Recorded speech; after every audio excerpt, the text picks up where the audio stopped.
Bom dia, pessoal. 7 da manhã em ponto. Hoje é dia 29 de setembro de 2025. Estamos caminhando para o finalzinho do mês, né? É incrível como esse ano está passando rápido. Nós já vamos entrar em outubro esta semana aqui, né?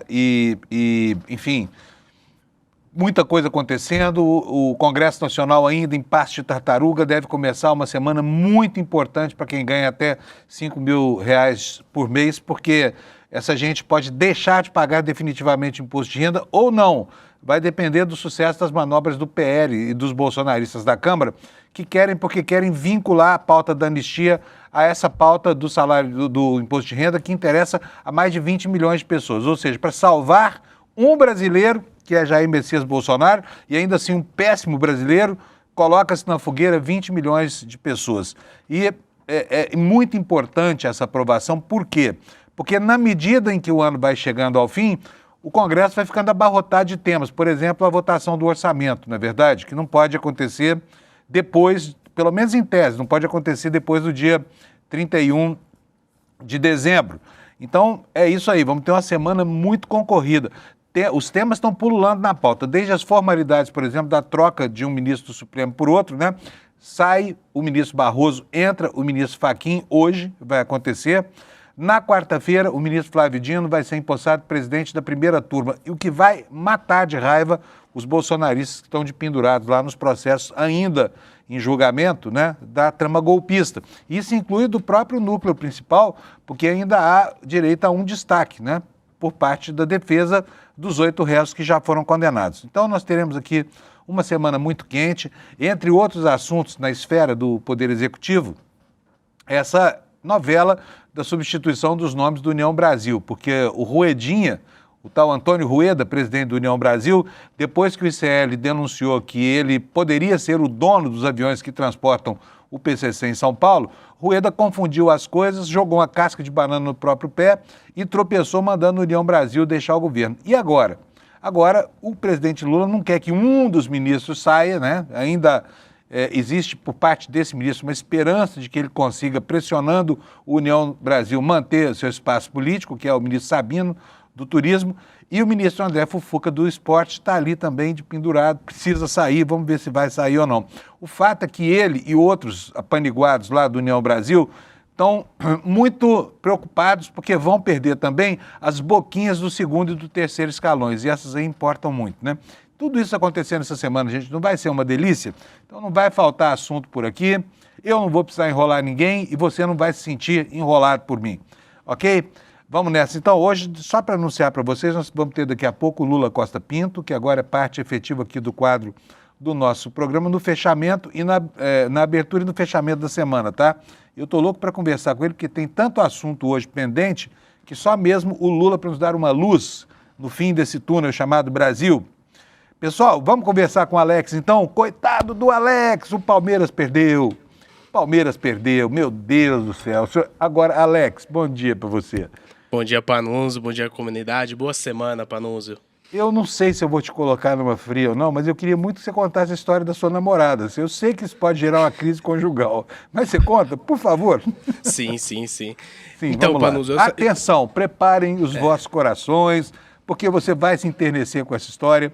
É uma história terrível de um casal muito jovem, né, que quase rompeu por conta do jogo do Palmeiras. Vai lá, Alex. Então, Panunzio, antes de todos os jogos, eu tenho uma superstição que eu tenho que me preparar pro jogo. Eu sou tipo um atleta que não tá entrando em campo. Só que ontem, Panunzio, algo começou errado antes do jogo. A Enel resolveu trocar o poste lá, o transformador, 3h30 da tarde. Aí eu falei na porta da sua casa? Na porta da casa dela. Na porta da casa, você tava lá? Isso, eu tava lá, tava me preparando pro jogo. Aí nisso, 3h30, eles resolveram trocar o transformador. Aí eu falei pra ela, eu vou embora porque eu tenho que assistir o jogo do Palmeiras. Aí ela foi e falou, ou você vai, ou você pensa em mim, ou no Palmeiras. Eu quase fui, mas aí eu pensei mais nela criou também. Criou juízo. Isso. Mas isso, Panunzio, foi o que aconteceu que o Palmeiras perdeu. O Palmeiras perdeu antes de começar o jogo. Porque você não viu o jogo do Palmeiras, então? Eu não vi o jogo do Palmeiras pela TV, e sim pelo celular. Meu Deus, isso para um palmeirense fanático como o Alex deve ser terrível, né? Sim, eu Agora, fiquei deu muito sorte a triste. sua namorada, porque por pouco mesmo ela não perde o namorado, né, Alex?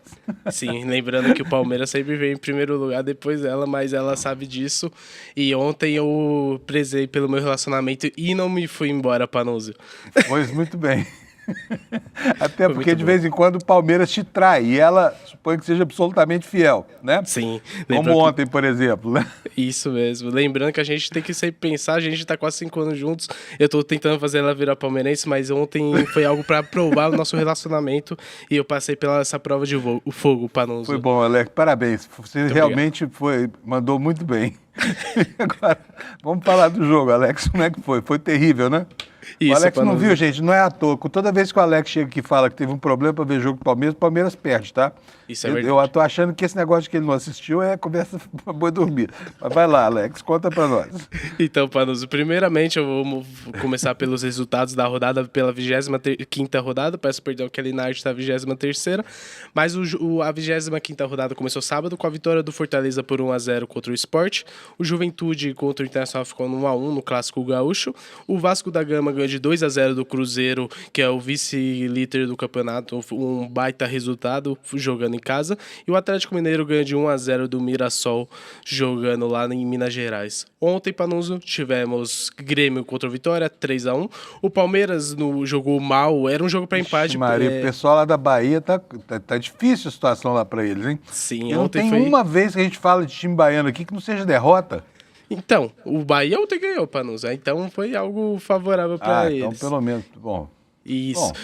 Lembrando que era um jogo para empate, porque o campo lá do Bahia tava passando por uma manutenção e eles colocaram a cortina azul, tava muito ruim o gramado e nem o Bahia nem o Palmeiras jogaram bem, mas um golaço do Ademir com a assistência do goleiro Ronaldo fez o gol que garantiu a vitória pro time baiano, ganha de 1-0. O Fluminense ganhou de 2-0 do Botafogo. O Red Bull Bragantino ficou no resultado de 2-2 contra o Santos.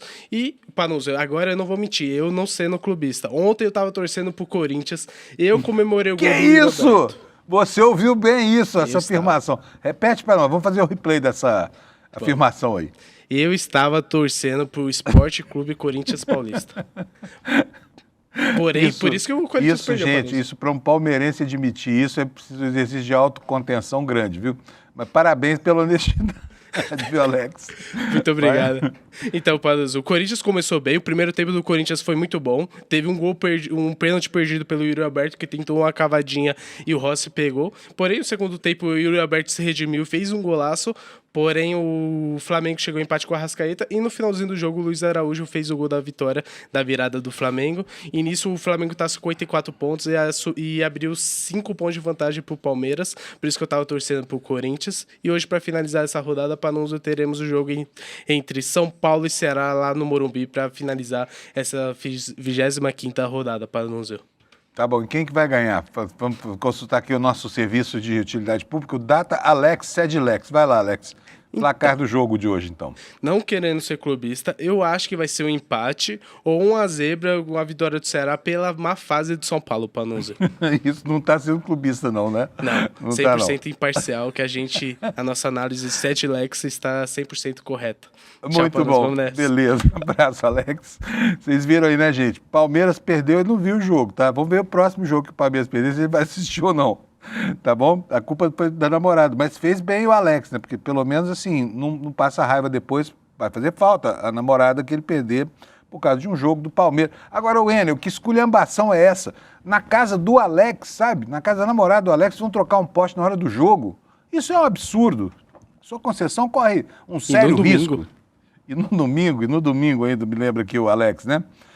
Galera, vamos nessa então, vamos ver como é que tá a meteorologia por este grande, vasto Brasil, né? Que começa a semana mais quente do que a semana passada, o inverno frio definitivamente já distante do nosso horizonte. Hoje, quando eu acordei aqui, 4h30 da manhã em São Paulo, 17 graus. Só para lembrar, durante o inverno tivemos poucos dias com temperatura na máxima, longe desse patamar, né?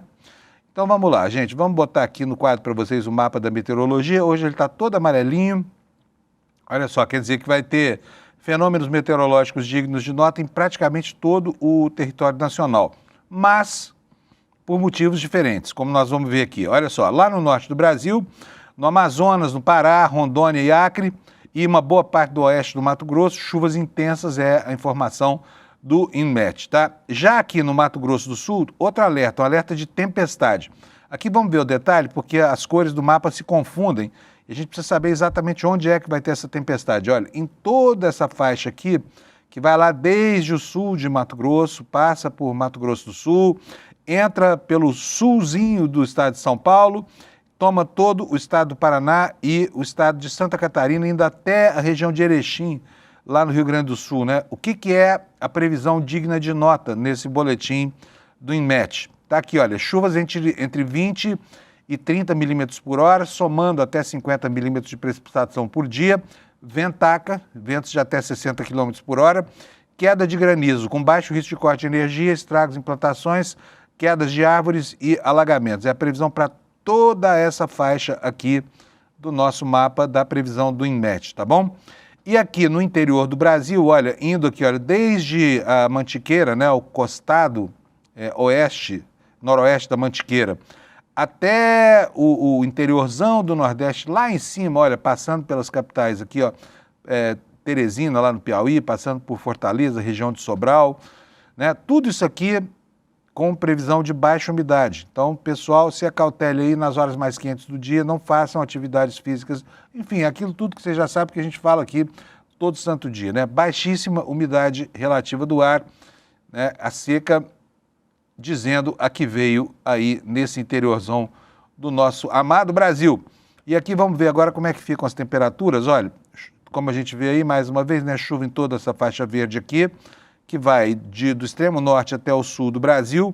Muitas chuvas aqui na região de Florianópolis e praticamente por todo o centro do estado de Santa Catarina. E agora as temperaturas. Porto Alegre começou o dia com 12, vai a 25, Florianópolis de 17 a 24, Curitiba de 14 a 29, com chuva, né? São Paulo, nuvens de 15 a 32, Rio de Janeiro de 17 a 36, Vitória, muitas nuvens lá de 16 a 28, Belo Horizonte, poucas nuvens hoje, sol em Belo Horizonte, de 14 a 32 graus. Mato Grosso do Sul, vai a temperatura de 22 a mínima até 35 a máxima. Goiânia, com 36 graus de máxima. Brasília, com 35, dia quente lá em Brasília, em Goiânia, hein, gente? Céu claro, viu? Não entre em desespero, já já começa a chuva para valer, tá? Em Cuiabá, temperatura máxima digna de forno, né? 39 graus, dia começando já a 24. Em Porto Velho, máxima de 37. Em Rio Branco, de 32. Em Manaus, 36 graus de máxima. Em Boa Vista, 37. Macapá, 36. Em Belém, 35. São Luís do Maranhão, 37. Teresina, 38. Fortaleza, 33. E as capitais do Nordeste, as demais, todas com entre 30 e 31 graus. Aliás, no Aracaju não terá essa máxima, tá? Maceió também não. Maceió ficará com 30, Aracaju com 27 e o que mais? E Salvador com 28. E para terminar, Palmas, 38 graus de máxima, voltando a todo aí o calorão, né? Palmas é sempre, sempre quente. Pessoal, então vamos dar uma olhadinha aqui no ICL Notícias. A página home foi renovada agora há pouco pelo nosso grande Chico Alves, que é o editor do ICL Notícias, e a manchete principal de hoje é essa aqui, olha. Barroso diz que é favorável à redução de penas para condenados pelo 8 de janeiro, mas segundo o ministro só teria validade para aqueles que não financiaram e nem arquitetaram a tentativa de golpe, deixando, na opinião do ex-presidente, já ex-presidente, né, porque hoje ele deixa a presidência definitivamente, do Supremo Tribunal Federal, tá? Olha só, o Senado hoje tem uma pauta importante lá, precarização e pejotização do trabalho. A foto aqui ilustra bem o que é precarização, né? São esses novos empresários sobre duas rodas que ganham a vida entregando comida para os ricos, que estão em casa confortáveis, né? E hoje o Senado vai discutir o vínculo de trabalho entre esses entregadores e as empresas que os contratam, tá? Aliás, eu quero falar para vocês uma coisa aqui que sempre me comove. Sabe, aqui em São Paulo as pessoas dependem muito hoje desse serviço de entrega. E é uma pena ver o que está acontecendo, seguindo aqui o que disse o Yannis Varoufakis, né? o mundo tomado por essa nova relação de servidão dos marketplaces acaba abrindo espaço para certas coisas que são difíceis de entender. Aqui em São Paulo, como em várias outras cidades do Brasil, o Banco Itaú patrocina as bicicletas que estão por aí tomando calçadas e praças da cidade. E essas bicicletas muitas vezes são usadas por esses entregadores que não têm dinheiro nem para comprar a sua própria bike, que, convenhamos, não é uma coisa muito cara, né? É incrível perceber como uma organização que lucra bilhões, como um banco chamado Itaú, tem a coragem de cobrar o aluguel das bicicletas dessa gente, que depende delas para entregar as marmitinhas aí nas casas dos mais ricos, né? É o capitalismo, esse capitalismo predador, tomando o último centavo dos mais miseráveis entre a população, sabe? Dá dor no coração. Não me conformo toda vez que vejo alguém de bicicleta. Eu queria dar uma ideia aqui para o Itaú, porque, olha, explorar essa gente é de uma crueza, né? Assim, algo intangível. Por que vocês, ao invés de alugar bicicleta para ganhar dinheiro à custa de gente que precisa disso para trabalhar, não financiam, sei lá, a custo zero, né, aquisição de bicicletas por entregadores, sabe? Tenha uma ideia, assim, grandiosa, que pode engrandecer a alma de vocês, sabe? É um absurdo ver um banco explorar um pobre coitado que está entregando marmita na casa de quem quer que seja, sabe? Isso me deixa indignado. Pronto, já fiz o meu desabafo aqui, agora eu vou seguir com o jornal. Estou falando isso por causa dessa manchete aqui do ICL, que hoje está em debate a pejotização e precarização das condições de trabalho. Vamos para outros destaques aqui. Nós temos aqui, olha, na China, gente. Na China, a corrupção vai fazer um morto, tá? É esse cara aqui, olha, que aparece na fotografia aqui nessa manchetinha, é o ex-ministro da Agricultura da China. Recebeu o equivalente a 38 milhões de reais de propina e está condenado à pena de morte, tá? Imagina se isso acontecesse aqui no Brasil. O Congresso ia ficar acéfalo. Sei lá se ia ter quórum até para votar assuntos que exijam maioria simples, né? Porque não ia sobrar gente para abrir sessão. Como você sabe, é preciso 257 deputados em plenário para abrir sessão. Já pensaram se isso pega por aqui? Atenção, senhores corruptos, vejam bem o que acontece aí pelo mundo, hein? Vai que a coisa muda por aqui, né? Bom, gente, nós tivemos essa semana as famílias de classe média de São Paulo, e todas elas, né, tiveram um pesadelo. Por quê? Porque descobriram que tem bares servindo bebidas fabricadas com metanol, que é um álcool muito tóxico, que cega, que mata. E muita gente bebeu essa bebida em vários pontos diferentes e, né, nós temos aí pipocando esses casos, sabe, de pessoas que ficaram cegas para sempre ou que morreram mesmo. Nós vamos falar sobre isso hoje porque isso aqui está apavorando as pessoas que frequentam bares, né? Afinal de contas, a gente quando pede uma caipirinha, você não vai perguntar para o cara se é cachaça ou se é metanol, porque é um absurdo. Ninguém jamais pensou que uma crueldade como essa pudesse ser feita porque o metanol é mais barato que a cachaça, que aliás já é pouco mais caro até do que água, né? Pois é. E olha, a Amanda Miranda, nossa colunista, está contando para a gente, olha, que cidades que tiveram emendas de bolsonaristas lá em Santa Catarina, que é a terra do bolsonarismo e também do emendarismo, né? Porque lá estão as 3 cidades campeões de emendas do Brasil, tá? E essas cidades que tiveram emendas de bolsonaristas lá em Santa Catarina são justamente as que têm o maior histórico de corrupção no país, tá bom? Essas são as manchetes aqui do ICL. Agora eu vou começar a detalhar as notícias com você. Daqui a pouquinho nós teremos aqui o Lula Costa Pinto para conversar com a gente sobre vários assuntos aqui da política. E você, tem certeza, vai adorar, porque a conversa com o Lula é absolutamente instrutiva, principalmente na abertura de uma semana cheia de coisas como essa, né? Vamos lá para o primeiro assunto em destaque. O atual presidente, até hoje só, do Supremo Tribunal Federal, praticamente já ex-presidente, Luiz Roberto Barroso, deu declarações nesse fim de semana de que ele é a favor da redução das penas das pessoas que a primeira turma condenou. Ele não faz parte da primeira turma, embora seja o presidente do Supremo, né? Então, o que ele nos disse? Olha, isso aqui só teria validade para quem não tem relação com financiamento e com a idealização desses planos, né? Vou ler aqui para vocês, matéria da Folha Press no nosso site. Depois eu vou ler só o lead aqui, depois você entra e pega a reportagem aqui no iclnoticias.com.br para ficar informado sobre a totalidade do assunto, tá bom? O presidente do Supremo, Luiz Roberto Barroso, afirmou neste domingo à Globo News que é a favor de que dois crimes sejam contados apenas como um no julgamento dos atos golpistas do 8 de janeiro. E o efeito prático disso é a redução de penas. Os dois crimes a que Barroso se refere são abolição violenta do Estado de Direito e golpe de Estado. Ele explicou que não seria possível considerar esses dois crimes separadamente porque eles são condutas sobrepostas. A medida reduziria o tempo de prisão dos condenados e, segundo Barroso, só teria validade para bagrinhos, né? Ou seja, para aqueles que não financiaram nem arquitetaram a tentativa de golpe. Eu preciso lembrar aqui que essa posição foi reivindicada pela defesa das pessoas que já foram julgadas perante a primeira turma. Todos os advogados praticamente falaram que esses dois crimes eram sobrepostos e que essa sobreposição gerava um excesso, um acúmulo de penas, que é exatamente isso a que Barroso se refere, tá bom? E o que disse aqui o ministro? Ele disse que conversou com os presidentes da Câmara e do Senado sobre esse tema uma única vez e para alterar a legislação, alterar a lei, mexer nas durações das penas, seria um tipo de casuísmo. Quer dizer, mexer na pena de cada um desses crimes seria pior do que considerar que só deve valer um ou outro. É isso que o Barroso disse. O que ele falou exatamente, entre aspas aqui? Eu disse a eles que concordava que aquela me parecia a melhor solução, dar uma redução da pena. Os bagrinhos cumpririam 2 anos ou 2 anos e meio e aí sairiam da prisão. O que eu achava de bom tamanho para os que não foram financiadores e nem planejadores. Foi o que disse o ministro Luiz Roberto Barroso nessa entrevista que deu à Globo News.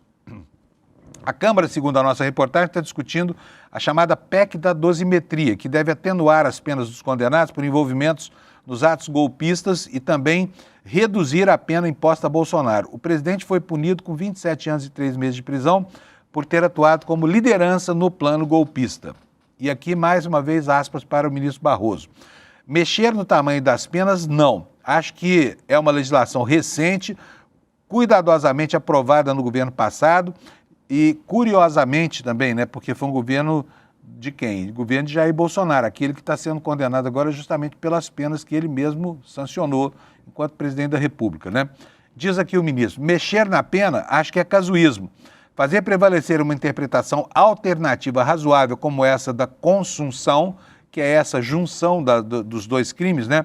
Acho que é palatável, disse o ministro Luiz Roberto Barroso, tá? E sobre a lei Magnitsky, que está castigando os ministros brasileiros, ele disse que ela é irrazoável e injusta. O restante desta reportagem você vai conferir aqui no nosso site, o iclnoticias.com.br, tá bom? Vamos agora passar para a coluna da Amanda Miranda, aqui no ICL, trazendo para nós a informação de que as cidades bolsonaristas em Santa Catarina que tiveram maior número de emendas são justamente aquelas que têm uma capivara maior de casos de corrupção, né? E aqui ela nos mostra que um caso, olha, Davidson Souza, do MDB, preso no 2º mandato como prefeito de Pescaria Brava em 2022, um dos que tiveram problemas com as emendas, tá? O que diz a reportagem, a coluna dela aqui no nosso site. 2 das 3 cidades que formam uma espécie de triângulo das emendas vindas de deputados bolsonaristas em Santa Catarina tiveram ou ainda têm problemas recentes com a Justiça. Além dos problemas fiscais e na gestão pública identificados pelo Tribunal de Contas do Estado, Pescaria Brava e Garopaba também foram destaque negativo em investigações criminais focadas na ação dos seus gestores. O caso mais recente se tornou público neste ano envolve o prefeito Júnior Abreu, reeleito para um 2º mandato apoiado pelo governador Jorginho Melo, associando-se ao bolsonarismo. Ele se tornou réu após uma ação do Ministério Público que o identifica em uma organização criminosa, por quê? Por fraude à licitação. A acusação principal do MP detalha um esquema complexo de organização criminosa que atuou na administração desse senhor entre 2022 e 2023, justamente o ano em que as contas da Prefeitura foram rejeitadas pelo Tribunal de Contas do Estado. Essa organização, conforme a denúncia, operava por meio de fraudes licitatórias, desvio de recursos públicos e enriquecimento ilícito. O prefeito que se tornou réu após a denúncia ser aceita é considerado líder da organização, com a corresponsabilidade de servidores e também de empresários. tudo seria feito para manipular contratos de obras, a exemplo do Garopaba Primeiro Atendimento, ganhou até uma sigla, GPA, e de uma obra de educação. A subcontratação ilegal e a emissão de medições e aditivos contratuais fraudulentos seriam os instrumentos utilizados para lesar os cofres públicos, né? E quem? Esta senhora aqui, olha, autora de várias dessas emendas, junto com o senhor José Trovão. Vamos lá. Cidades que formam o Triângulo das Emendas, juntamente com o município de Paulo Lopes. A cidade de Pescaria Brava, criada em 2012, supernova, né, um município muito novo, também foi recentemente envolvido em um escândalo de corrupção. Davidson Souza, do MDB, foi preso no curso do seu segundo mandato, em 2022, na Operação Mensageiro, a mesma que ficou conhecida nacionalmente por expor casos de corrupção que levaram uma série de prefeitos bolsonaristas à prisão. O MP acusou o ex-prefeito de receber propinas e de favorecer ilegalidades em licitações em benefício próprio. A investigação o inseriu dentro de uma organização criminosa formada por setores públicos e privados para manter o monopólio de serviços de coleta e destinação de lixo, um clássico da corrupção, né? Essa história, o lixo se mistura com o lixo da política e onde quer que haja um corrupto, a corrupção começa pela contratação dessas empresas, né? Em setembro de 2024, Davidson foi condenado a 64 anos e 1 mês de reclusão, além de ter que devolver 213 mil aos cofres públicos. Cumpre pena preventivamente, teve o último pedido de soltura recusado pelo Superior Tribunal de Justiça em maio. Como o ex-prefeito renunciou, ele foi sucedido por Lorival Isidoro de Oliveira, do PP. E a partir deste ano, quem assumiu foi Luiz Henrique Castro de Souza, do PP, o homem da saúde, atual detentor do mandato de uma das cidades preferidas para o envio de emendas PIX e ex-secretário de administração de Garopaba. Alô, alô, Santa Catarina, prestem atenção, hein? Vocês aí que acham que tudo que vem do Bolsonaro é maravilha, prestem atenção nesse exemplo, tá? E saibam que isso, em outros lugares do mundo, não acaba bem assim, só com um sujeito preso por alguns anos, ou cumprindo medidas cautelares, ou gozando de prisão albergue, e ainda assim desfrutando da fortuna amealhada à custa do pobre coitado do contribuinte, né? Na China, por exemplo, um prefeito desse seria, ó, degolado, tá? Olha só o que aconteceu com o ministro da Agricultura lá. Veja bem, na China, ex-ministro da Agricultura é condenado à morte por corrupção.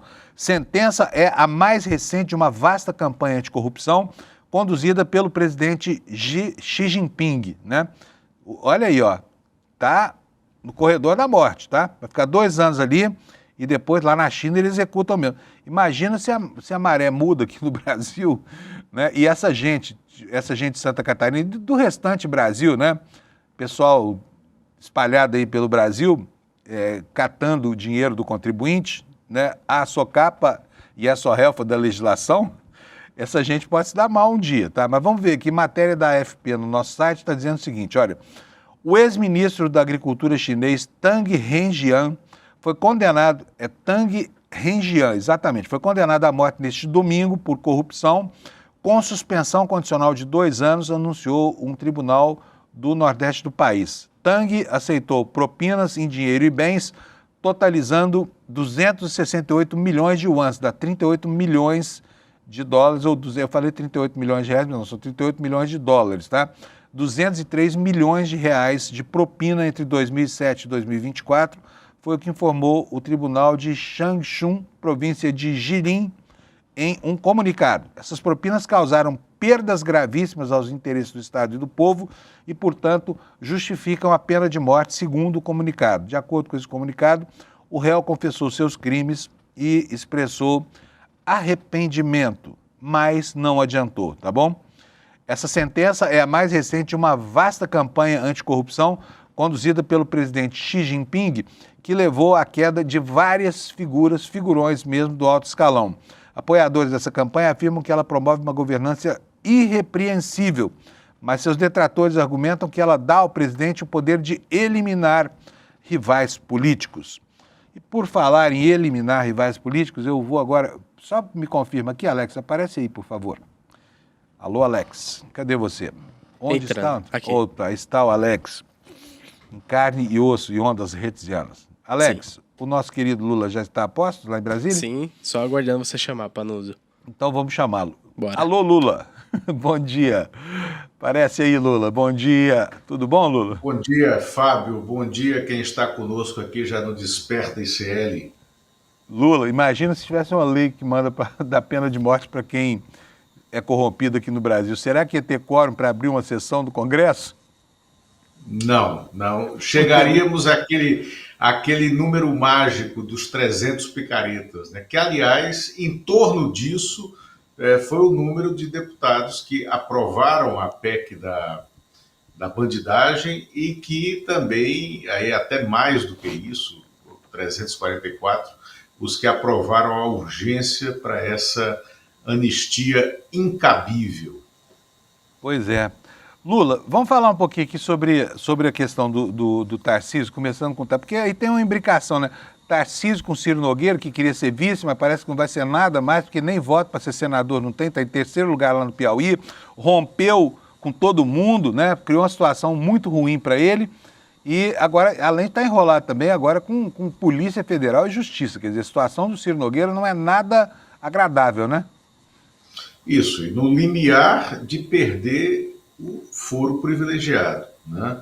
Porque a tendência é que fique sem mandato algum a partir do dia 27, a partir do mês de fevereiro de 2027. Bom, mas o Ciro Nogueira vive sim, Fábio, é a situação do coronel em seu labirinto, tá? Não confundir com a personagem do general em seu labirinto de Gabriel Garcia Marques, né? Mas o Ciro Nogueira está vivendo o pior momento da sua carreira política já longa, apesar da pouca idade.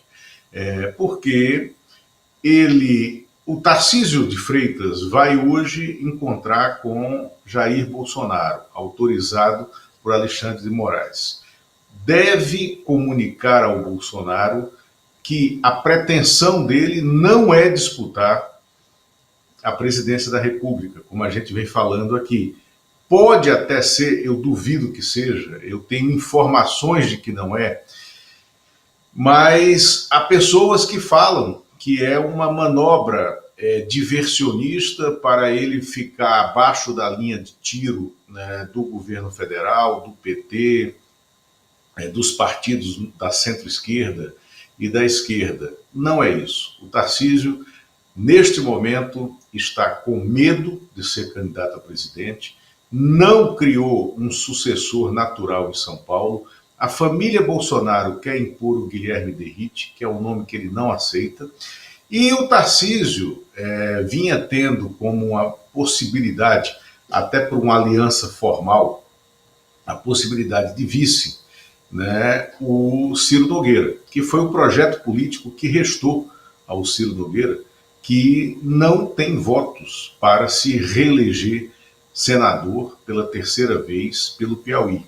As duas eleições que o Ciro Nogueira venceu no Piauí para o Senado foram com apoio do sistema de esquerda e centro-esquerda do Piauí, sobretudo do então governador Wellington Dias, que hoje é ministro do presidente Lula, né? E neste momento, e é impossível haver um retorno disso, Wellington Dias e Rafael Fonteles não apoiam Ciro Nogueira. Ele está em terceiro lugar, caindo para quarto, né, nas pesquisas pré-eleitorais no Piauí. E nada leva a crer que isso melhorará. Então ele vinha se colocando como um candidato a vice, nordestino, numa chapa com Tarcísio. Neste fim de semana, o senador Flávio Bolsonaro cortou-lhe as asas. Disse que não há possibilidade disso, que se o Tarcísio for o candidato, o nome do vice será da família Bolsonaro e provavelmente a Michele Bolsonaro. Ele, Flávio, tem um pouco de interesse nessa candidatura, porém, ele precisa renovar o mandato de senador também. E eu acho que até para ter foro e para justificar os negócios que o Flávio Bolsonaro vem fazendo junto com escritórios de advocacia, dos quais ele é sócio aqui em Brasília, ele será candidato à reeleição, vai tentar a reeleição. Bom, mas aí vem a questão do Ciro Nogueira. Dentro do próprio partido dele, que ele preside, o Progressistas, começa a haver uma traição à liderança dele. O líder do Progressistas, doutor Luizinho, né, que é do Rio de Janeiro, foi secretário de Saúde do Rio de Janeiro, do Cláudio Castro, o doutor Luizinho andou procurando vice-líderes do governo e mandando recados para a ministra Gleisi Hoffmann, dizendo que, tudo bem, o ministro André Fufuca, que é ministro do Esporte, sai do governo e deverá sair esta semana, talvez entre hoje e amanhã. Sai formalmente do governo. Mas nós queremos manter os nossos cargos e aí nós podemos continuar dando alguns votos a projetos do governo. Isso não vem acontecendo. O PP, até pelo discurso de ultra-oposição do Ciro Nogueira que se notabilizou como Ciro Tic-Tac, né, por fazer aquelas postagens, tic-tac, tic-tac, né, ele está perdendo poder interno na bancada. Porque o Ciro Nogueira, além de estar sem um projeto político que lhe permita ter foro privilegiado depois de 2027, enfrenta as denúncias de desvio e de proximidade, uma proximidade tóxica com a rede de lavagem de dinheiro, como as reportagens aqui do ICL vêm revelando, com a rede de lavagem de dinheiro do crime organizado. Então, isso está em curso. Há um desespero político, Fábio, do Ciro Nogueira em manter alguma viabilidade política, e isso está se definindo esta semana porque ele associou a trajetória política dele à do Tarcísio. E o Tarcísio está há algumas horas de anunciar que a decisão dele é ficar em São Paulo. Então, Lula, o Ciro Nogueira está no seu labirinto. E no lugar de Tarcísio, quem seria a pessoa colocada aí como para-choque da direita para enfrentar esse período pré-eleitoral, hein? Eu acho que não há um nome. Eu acho que aí a direita vai se pulverizar em alguns candidatos e vai sacramentar aquilo que lá atrás, na época da Dilma Rousseff, o João Santana, responsável pelo marketing da Dilma Rousseff em 2014, consagrou como o banquete desesperado dos anões, né? Porque eu acho que num cenário sem Tarcísio, o Romeu Zema é candidato, o Ratinho Júnior é candidato, e o Ronaldo Caiado é candidato, né? Eles tentarão disputar a chegada ao segundo turno. E aí se unirão no segundo turno. E por que o Ratinho Júnior vem despontando agora como um nome que um certo trade ao lado do ex-presidente Jair Bolsonaro, do ex-presidente condenado Jair Bolsonaro, vem fazendo uma carga maior? Porque o Gilberto Kassab, que é um dos raros, um dos escassos ases da política no campo conservador, o Gilberto Kassab, presidente do PSD, ele sabe que não tendo Tarcísio, de quem ele é secretário, e para quem ele já jurou fidelidade no projeto, e em cujo projeto de reeleição como governador ele está contido, né, o Gilberto Kassab precisa de um candidato a presidente no seu partido para fazer uma bancada maior do que a que ele tem hoje, para ampliar a presença dele, a presença do PSD na Câmara dos Deputados. Porque a bancada na Câmara que define o tamanho do fundo partidário, o tamanho do fundo eleitoral, é o tamanho da bancada na Câmara que define o tipo de relevância que o partido tem nas composições internas. E o PSD é um partido de composição. O PSD nasceu na cabeça do Kassab para ser governo, não importa quem esteja à frente. Tanto que o PSD é governo em São Paulo, do Tarcísio, e o PSD está no governo, compõe o governo do presidente Lula em Brasília. Né? Essa é a natureza do PSD. E aí o PSD precisará de um nome candidato a presidente, não sendo Tarcísio, que ele não precise cumprir a promessa, para puxar voto, para ter um número na urna, né, que puxe voto para fazer uma bancada maior. Essa é a questão do porquê que o Ratinho está sendo colocado agora, porque ele está entrando nesse universo, né, de diversos candidatos do campo da direita e da extrema-direita, né, para que eles eventualmente se unam num segundo turno, se houver segundo turno. Muito bom. Ótimo, Lula. Muito bom começar a semana com você aqui, viu? Muito obrigado. A gente se encontra com o Lula aqui na sexta-feira agora, ou a qualquer momento em edição extraordinária. Esse país aqui é tão divertido que a qualquer momento a gente pode tirar o Lula lá da sua tranquilidade, trazê-lo aqui para o jornal de novo para que ele possa dizer para a gente interpretar o cenário político. Lula, um abração para você. Muito obrigado, viu? Obrigado, Fábio. Até logo. Obrigado. Bom dia para você. Muito bom ter o Lula aqui, gente. Eu gosto muito porque ele realmente é uma pessoa que tem informações de dentro do núcleo do poder e coloca isso aqui para nos orientar, né? Sobretudo na abertura de uma semana como essa agora, que se espera que seja uma semana muito tensa, né? Bom, vamos voltar aqui para o noticiário. Então, pessoal, eu já li para vocês aqui a notícia sobre essa história de que o ministro da Agricultura da China, o ex-ministro, foi condenado à pena de prisão por corrupção. Depois disso nós falamos sobre Ciro Nogueira, que aqui no Brasil não tem nada, né? O Ciro ainda vai entrar para a história como o contrário daquela figura, digamos assim, estereotipada do defensor dos fracos e oprimidos. Ele é o defensor dos fortes e opressores, né? Não sei como é que alguém desperdiça assim, dessa maneira, a sua vida parlamentar, porque, como disse muito bem o Lula, arrebentou a chance de se reeleger senador e vamos ver o que acontece no futuro político dele, porque vai ter que enfrentar lá no Piauí uma vaga aí, se muito, para deputado federal, né? Esperemos, tá bom? Gente, olha só, temos aqui na área da justiça ainda essa informação que eu dei lá no começo, né, de o Supremo Tribunal Federal julgando os vínculos de motoristas e integradores com os aplicativos. Os aplicativos dizem que eles não são empregados deles, não. E aqui vem uma...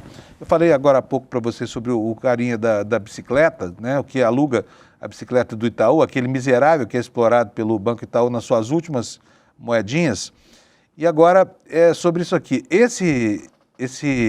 Digamos assim, esse trabalhador, né, da motocicleta, o empresário das duas rodas, ele tem a ilusão de que é livre para escolher entre trabalhar ou não. Mas, na verdade, o que ele faz? Ele acorda às 5 da manhã, quando muito tarde, sai de casa e roda o dia inteiro no trânsito louco de São Paulo, né, correndo todos os riscos para levar uma miséria de dinheiro para casa, né?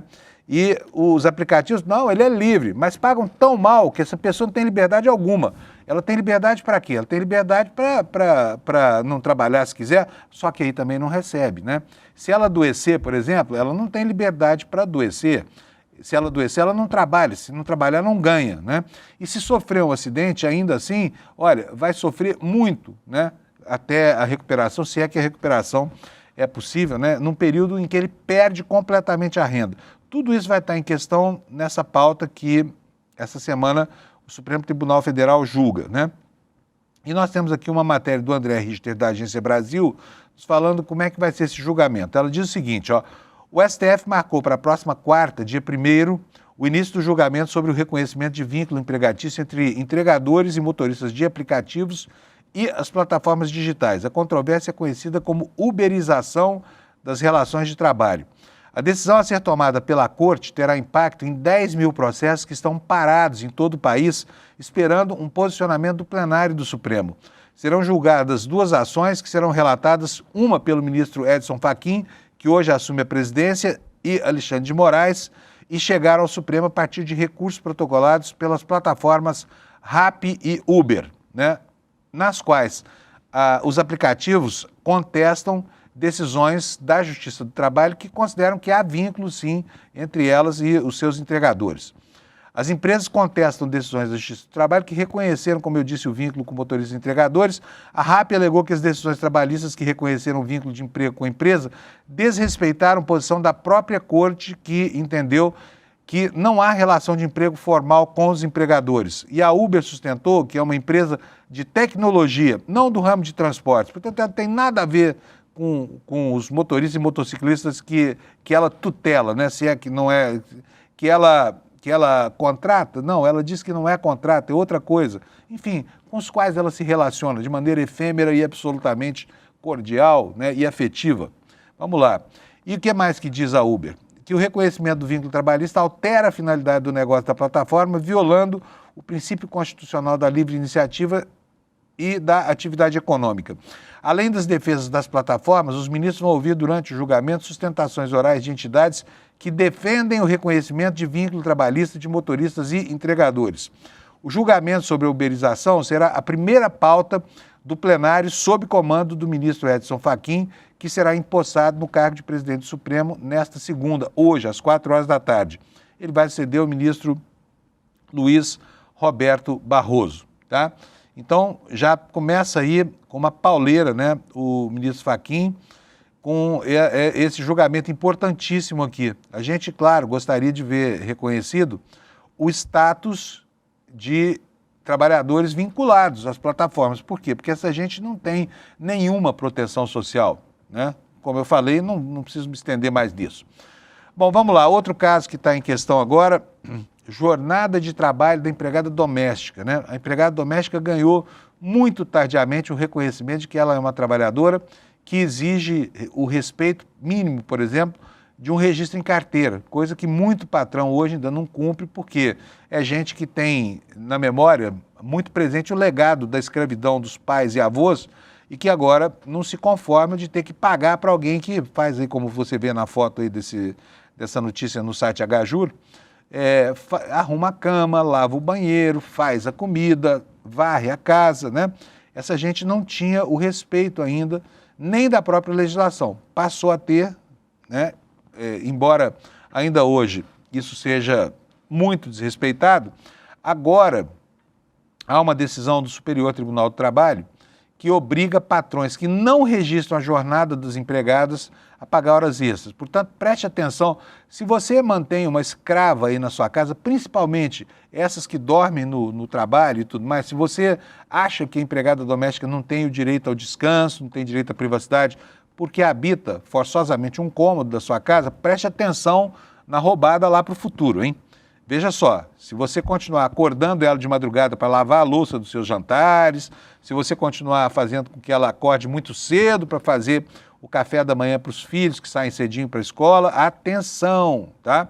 A 6ª turma do Superior Tribunal do Trabalho, do TST, do Tribunal Superior do Trabalho, condenou empregadores da cidade de Natal, no Rio Grande do Norte, a pagar horas extras a uma trabalhadora doméstica contratada em junho de 2023.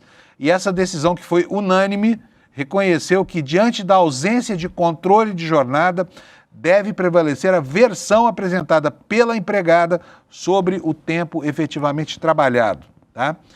Aqui um intertítulo que diz para nós o seguinte, que o registrar a jornada é obrigatório desde 2015, tá?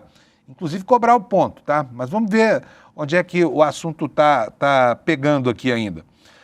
Olha, essa trabalhadora lá do Rio Grande do Norte foi contratada para atuar em 2 residências de um casal divorciado, quer dizer, tinha duplo emprego, né?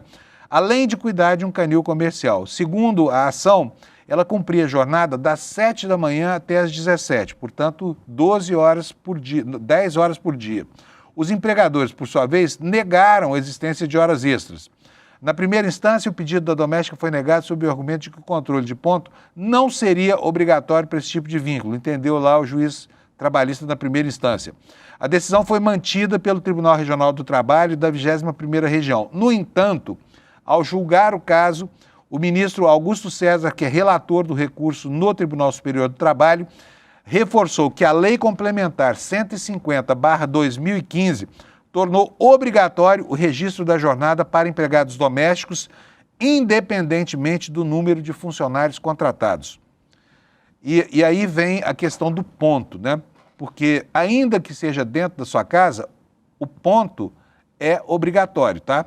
Olha só, falta de ponto gera presunção a favor do trabalhador. Se você é um patrão que não abusa da empregada que você mantém na sua casa, então coloca aí um livro de ponto ou o ponto eletrônico, que também é barato hoje em dia para ter o controle do ponto, tá? E para que você possa se resguardar depois de uma acusação em que vai valer sempre a versão da empregada doméstica, que, olha, em quase todos os casos, é ela quem tem a verdade ao seu lado, né?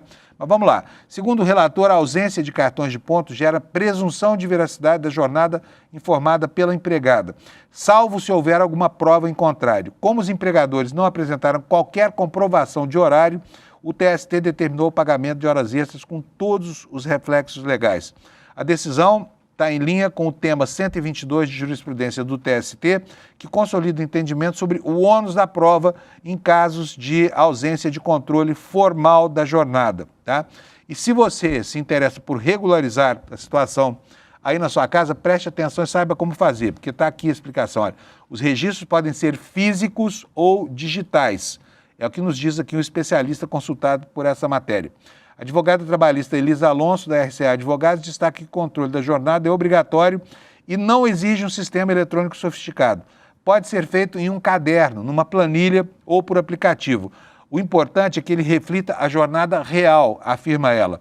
Ela alerta que o problema das chamadas anotações britânicas, quando o empregador preenche horários padronizados diariamente sem refletir variações jornais na rotina de trabalho, também não vale, tá? Esse tipo de prática pode ser desconsiderado pela justiça. Então não adianta você forjar um livro de ponto irreal ou colocar lá horários repetitivos, porque quando houver reclamação trabalhista você vai perder, tá bom? E aqui um alerta de que o regime com moradia, quando a empregada mora na casa do patrão, que isso exige ainda mais atenção. Casos em que o empregado resida no local de trabalho, a orientação é clara, é preciso distinguir o tempo efetivo de trabalho do período destinado ao descanso ou lazer.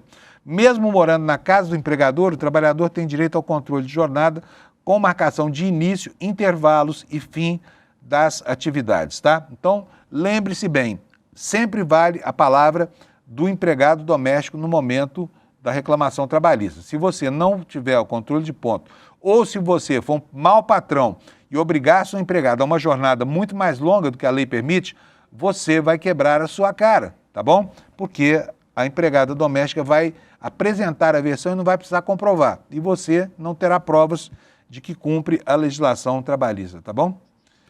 Olha, temos aqui uma informação aqui. Aparece aí, Alex. Deixa eu ver o que está acontecendo. Tem... Aparecer. Uma notícia Aparece importante no mundo do esporte, no mundo do jornalismo esportivo. Panuso, eu te mandei a notícia para a gente informar Então, agora no dá Desperta, a notícia tá bom? para nós, Alex, por favor. Então, Panuso, o Paulo Soares, que é o jornalista que ele ficou conhecido como Amigão, que ele fazia o programa na ESPN junto com o Antero Grego, ele faleceu na manhã desta segunda-feira e a causa da morte não foi divulgada. Pegou bem de surpresa agora e nisso meus pêsames para a família e tudo, Nossa. Panuso. Muito obrigado pela informação, viu, Alex? Então tá dada aí a informação triste, né? A gente lamenta e espera que a família tenha força para superar a dor dessa perda, tá? Continuando aqui com o noticiário, olha só que coisa incrível que é o Brasil, gente. Veja só essa manchete na Folha de São Paulo de hoje. Entidade investigada por fraude no INSS continua captando associados. E não é qualquer uma, tá? Não é qualquer uma, como você vai ver agora. Olha aqui, ó. Matéria do Lucas Marquezine na Folha de São Paulo. A CONAFER, Confederação Nacional dos Agricultores Familiares e Empreendedores Familiares Rurais, que é a segunda maior investigada na fraude do INSS, continua captando ainda associados enquanto é investigada pela Polícia Federal.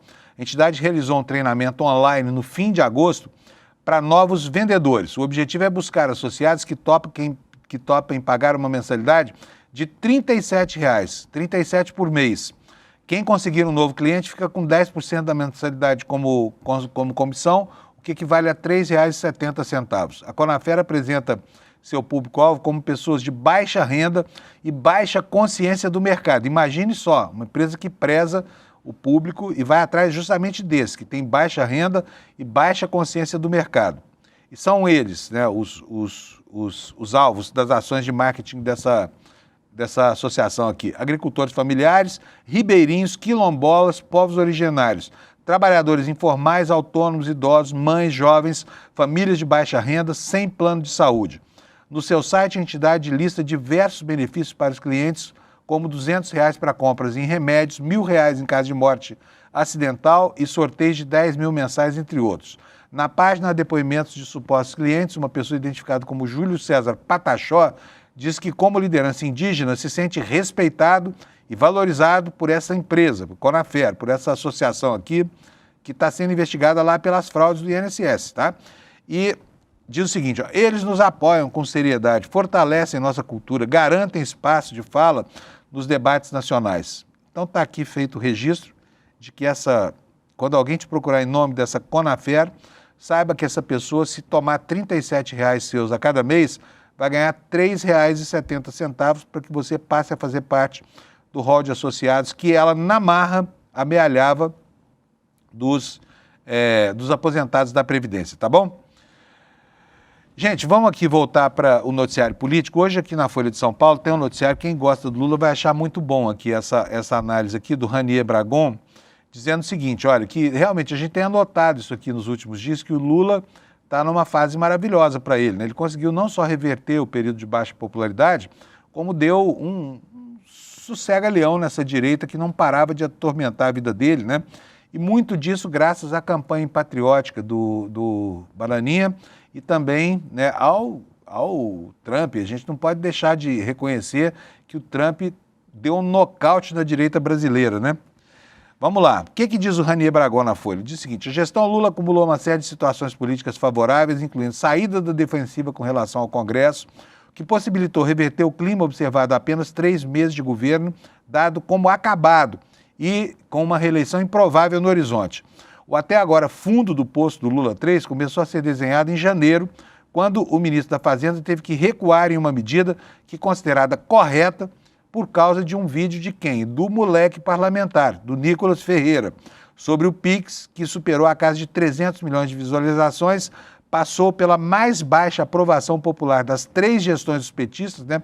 Fundo do poço, e no mês seguinte culminou com a derrubada de seus decretos sobre o IOF por quase 400 votos na Câmara em 25 de junho.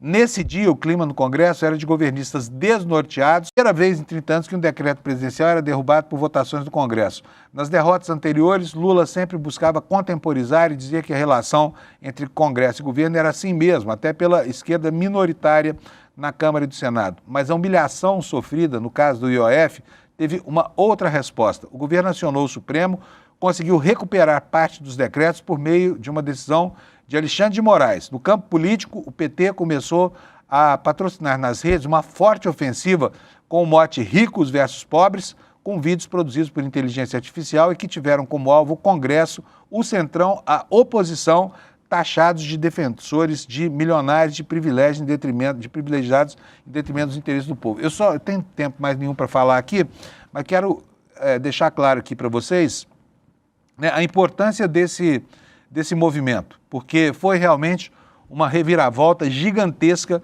O governo finalmente aprendeu a falar a imagem das redes e usou os recursos que tinha à disposição com muita inteligência, tá? E aqui, parabéns para essa nova gestão da comunicação do governo.